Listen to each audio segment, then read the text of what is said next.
riveting conversation exploring the intricacies of steering India's economy towards continued success and prosperity, sustaining the moment and the momentum. Here's a sneak peek.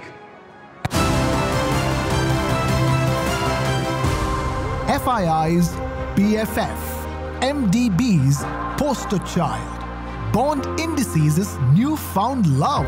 Across the world, there is just one shining example of sustained growth: India. As India cherishes this long overdue glory, how does it prepare for the momentum to continue unabated? Sustaining the moment and the momentum with Chairman of Maruti Suzuki, R.C. Bhargava. Let's welcome R.C. Bhargava. Ladies and gentlemen, please put your hands together.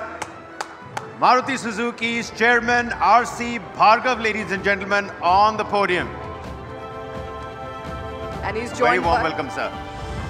And he'll be joined by TV9 Network's Rakesh Khar and Sudha Sananan to conduct this session.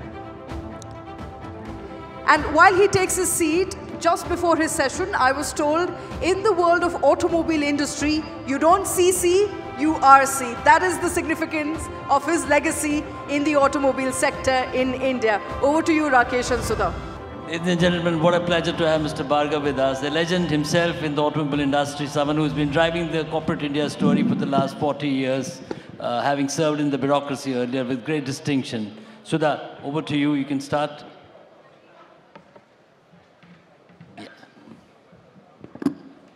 What a pleasure this is, and namaskar to you, sir. I mean, you know, we need more and more legends like you to show us the way, show us the path. With your permission, sir, if I may start. Thank you very much. Mr. Bhargava, today's theme is, of course, India sustaining the moment and the momentum. This is a time when the world economy is facing headwinds. You know, everybody's very bullish about India. According to you, sir, what makes India's story so special? You know, India always had a huge potential for growth. And that potential was based primarily on the quality of the people of India. I think there is no question, and nobody anywhere, I think, will question that if you look at the average intelligence of people anywhere in the world, Indians are amongst the most intelligent people that you will find on the globe. Indian people have a great commitment to hard work. If it wasn't for that, right, you wouldn't have had the kind of resilience which Indians have shown over all kinds of adversities over centuries. Yes, sir. And if you combine intelligence with hard work, with the fact that God has endowed us with very fertile land, with a climate which permits you to grow 3 crops a year, which very few countries in the world have, we have all the ingredients for a rapid economic growth. Right. Unfortunately, it didn't happen for a long time. But why the world has become very bullish now is because over the last 10 years, the whole system has changed. And now people find that there are really no fetters on them for growing to the full potential. Mr. Bhargava, you know, obviously the last decade has been a decade of momentum, and we're all, you know, so cognizant of it. But for India to truly be Viksit Bharat and that $30 trillion target that all of us aspire to meet, you know, it will take about 9 to 10% growth sustained over the next at least decade or more. Are we ready for that? It's good to have that, you know, aspiration and that, you know, dream to go to $30 trillion, but we haven't grown at that pace. The world hasn't grown at that pace. And how do we, you know, actually make it happen? Especially when manufacturing, which leads the global agenda in growth, is not the strongest point. Of course, there is an exception like Maruti, which you showcase. You know, Rakesh, we have to get rid of a lot of baggage which we have accumulated over 60 years. And that is taking time. And that baggage is in terms not only of the entire systems of laws and regulations and practices. It's the way we have trained our bureaucracy to function. It's the way we've trained a lot of people in this country to think of how business should be done.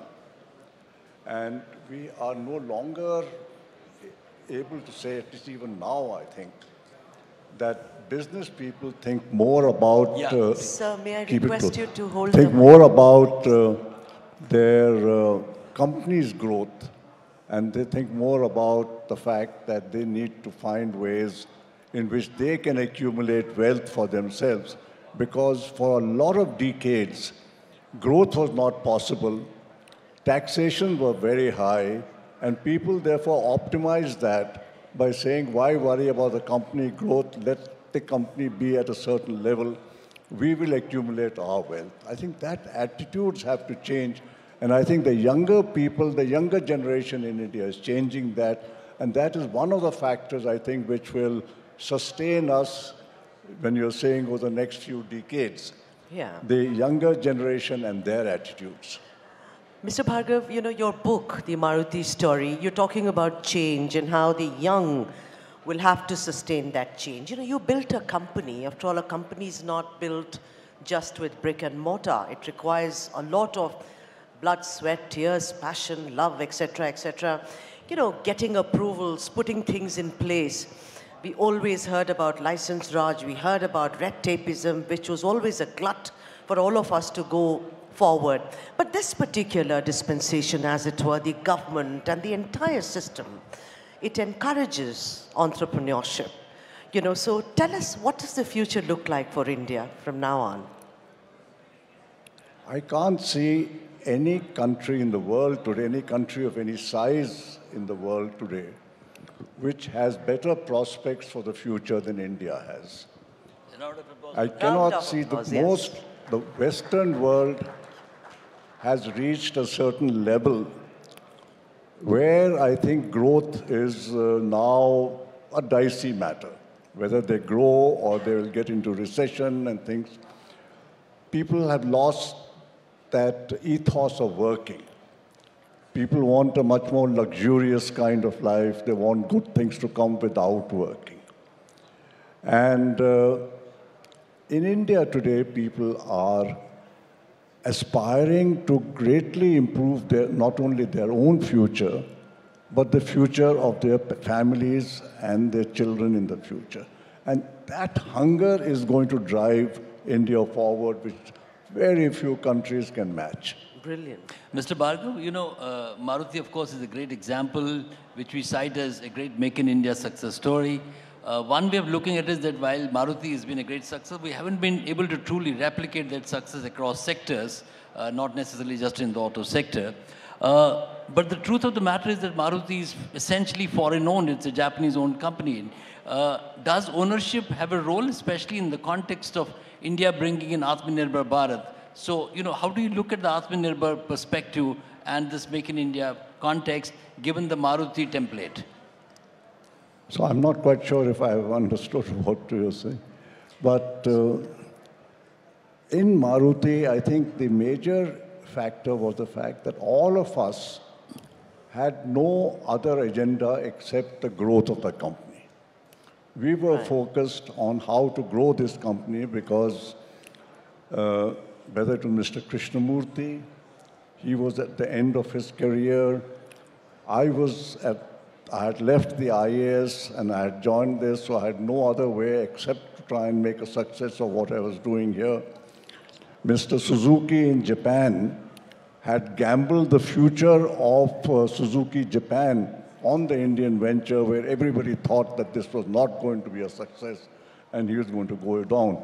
So I think there was a great deal of motivation all round to do things in the right way and not worry about personal things. No, I was talking about the ownership. You know, is foreign ownership still an issue in India? You know, ownership doesn't really matter. At that time when we started, government was a 74% owner. But I found, and I had worked for long in government, that government rules permit you a great deal of latitude to do things differently, but still remain within the rules. This belief that government rules are frightfully rigid and they don't permit you to change, I think stands disproved by the fact that within the Maruti system, if you look at all that we did, and I've described a lot of that in my latest book, Impossible to Possible, we have done a whole lot of changes in the management structure, all remaining within the government rule system. Interesting. Yeah. Yes, and you know, the Maruti story, I'm going back to the first book. And Sorry? The first book, the Maruti story, sir. You've been always a great votary of teamwork. You thought that people-to-people contact, you know, how you interact with each other, that builds a company, takes it several notches above. With the digitization, sir, and artificial intelligence, how is it going to impact when we talk about manufacturing, product design, et cetera, It's a new world out there. What's your opinion on that, Mr. Bhargava? You know, ultimately, in any organization, it is the people who make the difference. In a lot of organizations like IT companies and all, everybody is very homogeneous in the sense that they're all engineers and they're all technocrats and things. And so they all work more or less as a team. In manufacturing, unfortunately, we have this, I'm not sure where this has come from, but it has come that people who are less educated are not the same as us. And we have a kind of superiority complex that if we are better educated, we have all the know-how, and the people who are less educated do not have that kind of know-how. It's totally wrong. Actually, the workers in a factory, and they are about 70% of the total employees, have as much interest in or motivation, if they are motivated correctly, to improve the factory, and they have the capability of doing this because by virtue of the experience which they get by working on the shop floor. The challenge for management or people who are in the higher positions is to respect people as people and to recognize that these people also have the same aspirations as we have. They also want to get a better life for themselves and their children. And if you create conditions where they can see that happening, they will work with full devotion to the company. Yeah, that's the work integrity that we are talking about, which is extremely important to the success of the India growth story. Mr. Bhargav, there is by and large broad consensus on the economic reforms in this country. Post-liberalization, there is a direction and a trajectory which stays the course. But there is a strong section in the political class which still sees capital with a sense of suspicion. And you have constantly been arguing in favor of, investing faith in wealth creators as the potentially only viable, durable solution to improve equitable growth in this country. So how does one deal with the level of, distrust in corporate world yet in this country? Rakesh, somehow I'm able to follow her better than I can follow you. Maybe the mic is faulty, sir. Could be, no? Yeah. No, Mr. Bhargav, let me just, speak a little slowly. I was saying that we've come a long way and there is political consensus on economic reforms and there is a broad trajectory when it comes to the growth story. But there is still a large section in the political class which feels, even in the, which feels that the capital has not to be trusted with the same amount of, there is suspicion around capital. Private sector investments are seen as with some amount of suspicion. And you have been arguing for greater trust of faith in wealth creators. And you've been arguing, saying that that is the only way to build equitable growth in this country. So how does one solve this challenge that is coming across to the corporate world in India? See, Rakesh, we have, even when we started our development in 1950, the logic behind the system of central planning and all was that we were a resource-scarce country. That hasn't changed that much. We are still, as you're saying, the private sector is short of resources to invest. companies are not generating enough internal resources to finance the kind of growth which is possible today. The reason for that also is that we have followed a lot of the Western practices in management. We have not developed our Indian style of management, which should be, and Indian style is basically much more frugal. If companies are managed more frugally and you avoid a lot of unnecessary expenditures, which happens because that's the Western pattern, you can actually accumulate far more resources than you think is possible. I'm talking of Maruti. We followed a very frugal management style. We have been able to finance our growth from the original 100,000 cars to 22 lakh cars, which is about 21 times our original capacity, all from resources generated internally. We did not borrow, we did not have to go to anybody for money. We will double this to 4 million, again without raising money from anybody. We don't go to banks, we don't go to the stock market, we don't go anywhere for money. And with all that we've done till now, we have 50,000 crores of cash reserves. So it's not that companies cannot have money. It's the style of management which will make the difference. That's brilliant. And on that note, Mr. Bhargav, it's been a pleasure. It's an honor to have spoken to you. Ladies and gentlemen, give it up for a legend, R.C. Bhargav. It's our honor truly to have listened to you, sir. Sir, if I may help.